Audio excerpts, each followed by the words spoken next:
So here it is, my new LDV Deliver 9, which I'm going to turn into a motorhome.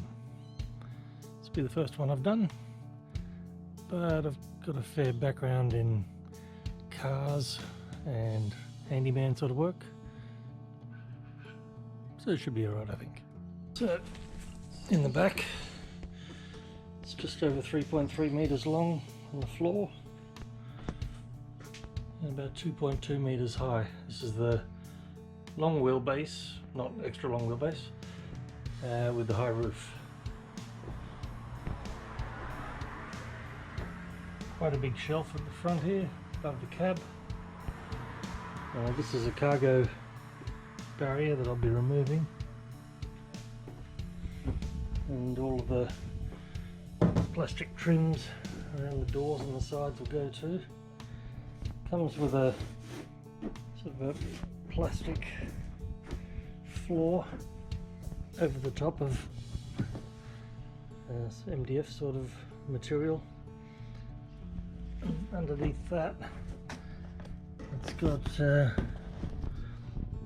sort of cloth, recycled cloth, sound deadening, which I might actually reuse, but I'll also be putting in this adhesive backed 10mm foam pretty much everywhere. It also has foil, which will probably be all we need really in the Australian climate. So here I am putting it all in. It's quite easy. You just take off the paper backing. You want to cut it to shape first and just get it in anywhere you possibly can. You'll wind up with a few cuts on your hands in the process.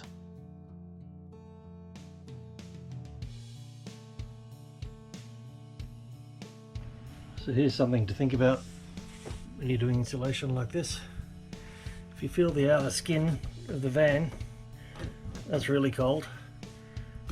These inner parts, quite a lot warmer, probably 5-10 degrees warmer.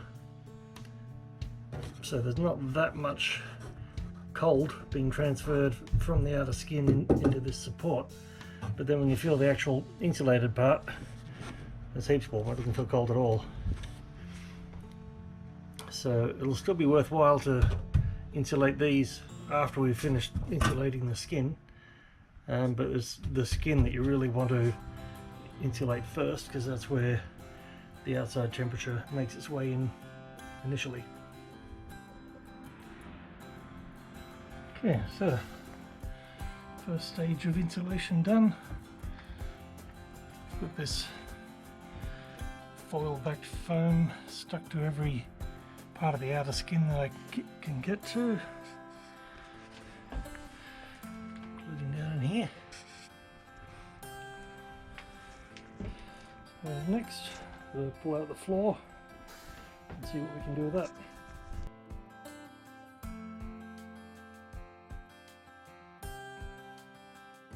The floor comes out just by removing the cargo hooks, which are held down by torque screws. Surprisingly heavy.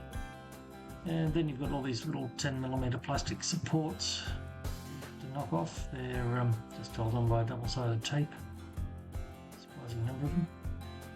Next I chose this 10mm foam, which is similar to what you'd use in yoga mats.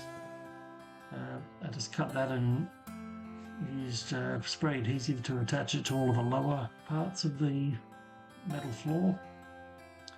This way you can get a fair bit of insulation down without having to raise the floor height. So I want to keep as much headroom as I can. I also trimmed down the original step because I want the timber floor to overlap that. You can use a pen, and going by feel you can mark out all the places that need to be cut out so that you can have the mats fit flush on the floor there. Okay, so we've applied this 10mm foam mat all the lower parts of the floor. Obviously there's still about a third of the floor not covered, but we're going to put another layer on top of that, which is just a thin foil backed foam sheet which you'd normally use underneath a floating floor. I've reused the covers over the wheel arches, even though I already put foil back foam up on those. Doesn't hurt to have a bit more. I've secured them with some screws at the top, because they don't actually have anything securing them in the factory. It's one of those curious things that LDV do. Right, now for the next bit.